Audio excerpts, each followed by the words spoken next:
Now we're talking about the third ceremony. The third ceremony, when they said you have to say your intention, I had nothing in my mind. What do I need? You know, this is what I came for, and I got it. So I don't want to ask anything.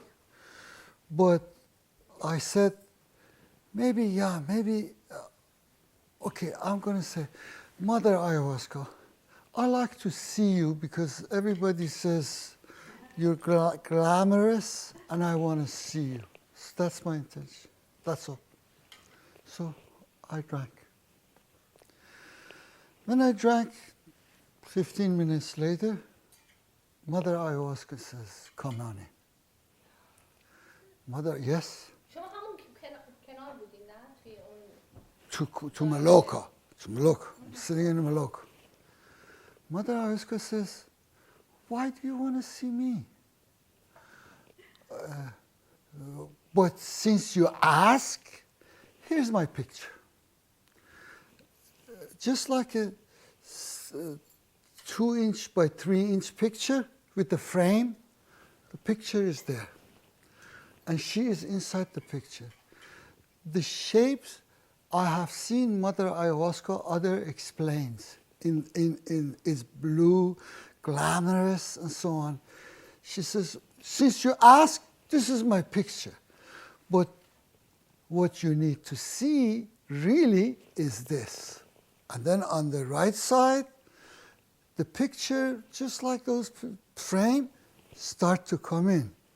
The first one was Ferdowsi, Hakimetus, who came out of the frame and laughed at me. And so he's thanking me rather than me thanking him for showing himself. And then it came others, Maulana, Nizami, Hafiz. It just kept coming. And I'm sitting and watching. The question is, was my eyes closed or my eyes open? I don't know, because I was sitting down. I was not sleeping, I was sitting down, and this happened. And then the last picture who came in, it was one of these religious Islamic character that I didn't know who it is. I was guessing, you know, who was not so happy of me. It was just very... As I was looking at this picture, and then another picture came into the left, right below Ayahuasca. This person is an entity that none of you don't know who it is. I have to explain to you who it is. I knew him 30 years ago. The way I knew him, I explain it to you. Back in those days, I was working family man. I had one daughter. She was about 4 years old. Every night, not every night, maybe every other night, maybe not every other night, maybe every week, I don't remember. But I remember a gallon of Stolichnaya, you know. We drank with a friend, whoever comes in, every night, or, you know, to me, it was like every night or every other night.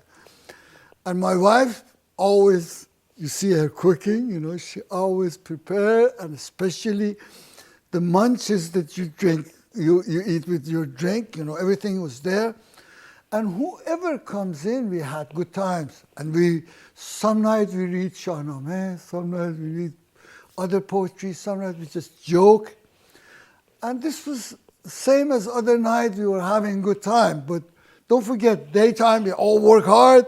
And the whole thing started at 5 o'clock or 6 o'clock. And we didn't know who's coming, who's not coming. And then, you know, things was going. Life was so good. My brother came in, who just was very young. He was probably not even 30 years old, I don't think. He was around 30 years old. He just came from Iran. But he was as as a young man coming to this country, he was attracted to Mormon church. And they give him a bicycle, and they give him a book, so he would knock at people's door and give him the book of the Mormons and so on.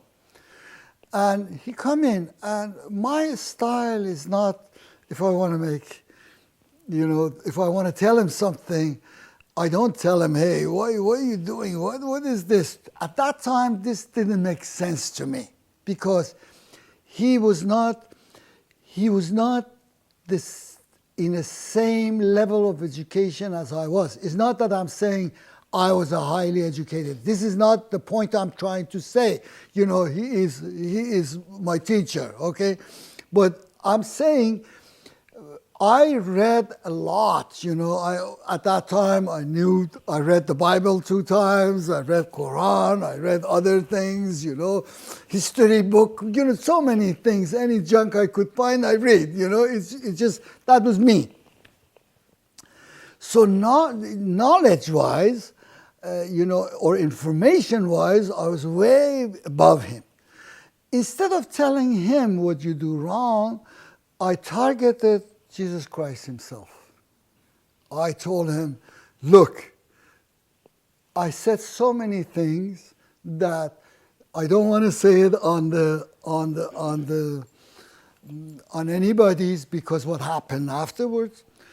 So I did it in such a way that he would give up what he was doing. And I knew he was not doing it because he was attracted to Jesus Christ. It was not that.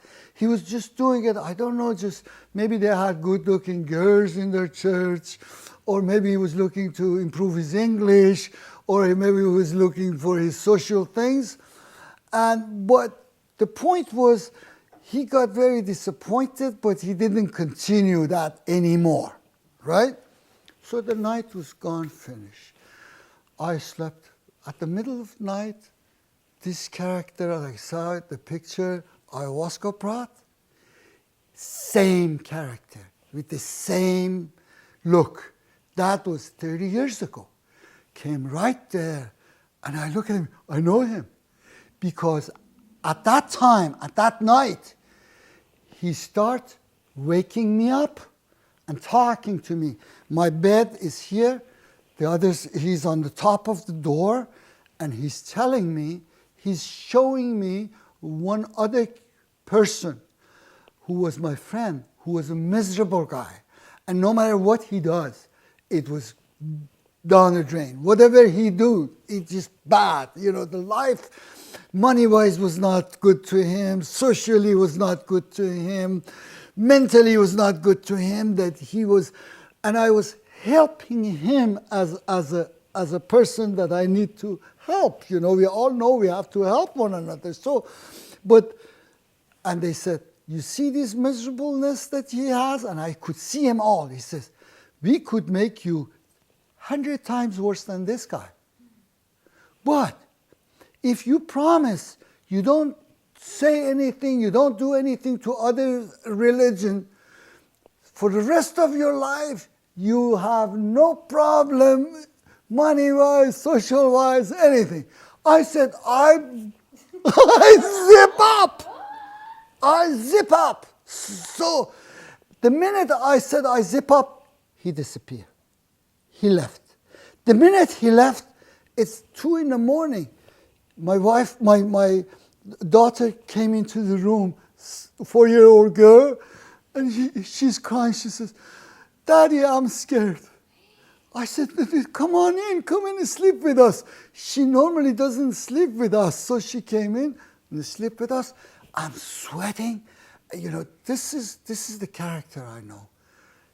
He came in right below the ayahuasca picture. And I know him. And I'm still scared of him. I look at him. He started talking to me. He said, do you know that the highest knowledge of any book in the whole world is to know the God? That is the highest. And I know that is true Because Einstein says, I want to know what is in God's mind. You know, any scientist you go, the highest knowledge is we don't know what is all about. I said, yes. He says, do you want to see God? I said, yes. He says, but there's no turning back. I said, I don't want to see him. The minute I said, I don't want to see him, because there was no turning back, and I knew I want to come home. I want to turn back. You know what I mean? I said, I don't want to see him. And I was not sure. They let me go. They said, no, you said it. You know, but he ignored it. He didn't say, hey, you said it. He says, okay, but I show you the way to God. He says, the way to God is absolute clarity. Do you know what the clarity means? Clarity means, let's assume you have in your, all your thought is in your head. You need to get all of that cleaned up. If there's one thought in there, that is not clarity. You have to have clarity. And then I said, I understand. Now, and then he walked me. He said, let's go. He walked me. We came in to a place that behind it, that was the road to the God. But this was a wall there. This wall was about a foot wide, maybe less than that, maybe 10 inches, or I don't know, 10 or 12 inch wide, and about 7 feet high. And this was of the material same as snow, but not cold. You know, it just looked clear white. And within this wall, there's an opening with the gate. Now, when there's a gate here, the gate is halfway open. Halfway open. As we going in the gate, we didn't go to the gate. I'm standing there. There's a one step to the other side. And on the other side is a walkway. Walkway is the same material, but the gate was not the same material. It was like a steel or something. I don't know. I cannot tell you what color, what material was. But in the walkway, there was imprinted something. What it was imprinted, it was 3 of this on the walkway. And when I saw that, I recognized what it is. But it was there. The color was black, not white, what I saw there. I remember this when they were introducing, they said, this is rapé, as you said. They said, do you want to try it? Who wants to try? You know, they put this like in Farsi, they call it amfier. It's a powder that clears your nostrils and all up above. But what they were giving is they put something on the tip of this and put in your nose, and they blow, and it goes right into your, and the minute it goes up there, you start sneezing, the water comes out of your eyes and keep sneezing, and then mucus comes out, and then you have to clean. You know, it's just the minute it goes up, you have to clean yourself. And then some mucus might be in your throat that you're not supposed to inhale it. You're supposed to throw it out. So you need to clean up yourself. But after you clean up yourself, all your nostrils is clear. You know, you get clarity. But I didn't like it at the time they gave me. But when I saw it there, I said, I went out and got me one of these because it was shown to me. Now, the point that they taught me something there is going to God is not turning back. I as a person who keeps studying or reading these literatures and Iranian stories and so on, I thought the Rumi is in a higher level of spirituality than Muhammad himself. Because Shams, who is an instrument to wake Rumi up, that was the first thing they said. He asked Rumi, do you believe Muhammad is better or this other guy? Now, to me, I had the proof that Rumi is in a higher state of consciousness, higher spirituality. The reason, I tell you, I read all the stories about Muhammad Prophet going to the God's house.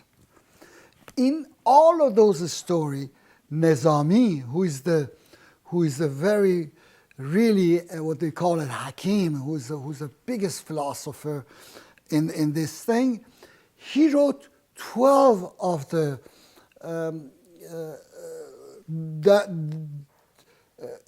information about going to the gods, Muhammad going to the gods. There's 12 of them, more than any other poet. He talks about it, and I read it. When you read all of them, you know all the story, how the Muhammad got up there. But I tell you the summary of the story. When Muhammad gets up there, obviously because they're talking for common people, they said the God's house must have a door, gate, and all of that. There's in God's house, the gatekeeper is a lion, it's not a dog, because we're poor people, we put dog, but in God's house is what they call, in Farsi, they call it Shir Khoda. It's very, but when he gets there, he saw all the angel. Gabriel showed the way to him. This is Michael, this is Israel, this is this and that. And then Muhammad asked Gabriel, where is God? Because he see all of that. Gabriel told him, the God, that's his door. He says, okay, because Gabriel was showing Muhammad where to go. This is the real clear story, taking all the, interpretation out of it. Gabriel says, is there, he says, Muhammad says, how come you're not going there and show me? He says, no, this is the place every person has to go. I cannot show you this place. You have to go there yourself. And Muhammad peeked in there. He didn't go there, right? And then he described what he saw there. Now, when Rumi talks about God, he wrote a ghazal, what we call it, a poetry. In a poetry, he says, Dush divane shadam. Last night I got crazy. Ishq amad, dush divane shadam. Ishq mara did o begoft. Amadam nare nazan. In that poetry,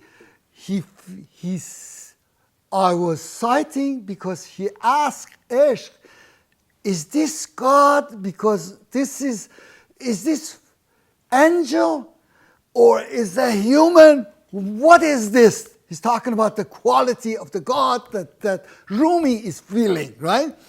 And love answered him, is not the angel, is not the human, and you keep your mouth, don't say nothing. And then he asked, but is this, Rumi asked, is this a God or not? Please tell me.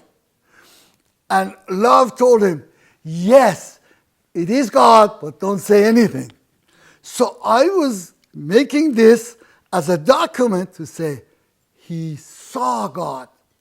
Right in that Maloka, when I got my teaching, I said, hey, you're wrong. Rumi did not see God.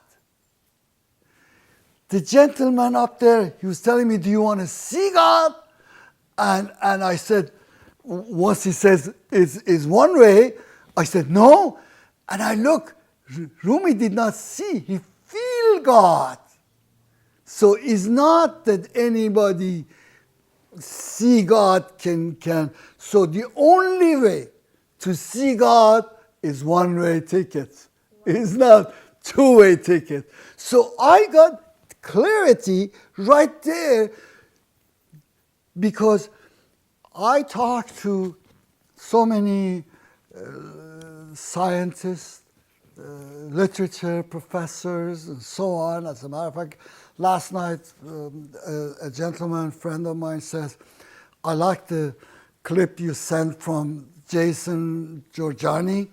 He says, if it's okay with you, I want to invite him to UC Berkeley to give him a course to teach here. I said, but he's a full professor there, you know. He goes, no, not for full time. He just wanted for short periods to come in here and give him a class. I said, yeah, go ahead. He says, okay, I'm going to send him an email. So when I talked to the professors who knows literature and all that, nobody did not give me an answer, because when I give them, say, Rumi is higher than Muhammad, you know, they all believe me, and I believe that wholeheartedly. Now, it's not that I'm saying Rumi is higher than spiritually than Muhammad. It's not that, you know. There is some resentment in there if I say it, you know, but I'm not saying that. I don't care who is higher, who is not, you know. Those are just as human as I am, as you are, you know. We all, because we are spiritual people. We don't recognize anybody as a prophet or, you know, this. We all spiritual. We all get the experience, and we all, you know, so we all as a human. So that was my lesson on the third night. Now, this was what happened in Maloka. After we come out of the Maloka, ceremony is over, everything is done, because I cannot stop talking. Others were asking me their question about the spirituality, about the Iranian literature, about the history of Mithraism, and so on. So they thought, you know, I would have answers to many questions. So we're sitting outside. It's about 3 in the morning or 2 in the morning, outside of the Maloka, and 3 other guys are sitting, and we just, you know, this is the night after I had this, like 4 hours before I saw all of this. And this guy posed the question. When he posed the question to me, before I answered it, another guy sort of answered him in such a way, but he has his question at the same time, but I don't know whether this guy got okay with him or not, but I see the difference, what the problem is, I can make it clear to them. And then the third guy keep asking the same thing with the same thing. As they're talking, I'm analyzing these questions, and I see I have clear answers for them that they be happy, right? Now I recognize a feeling at that time, because if I answer them, my ego says, you see, I have all these answers. You see, at that time I didn't. It's so busy and so on.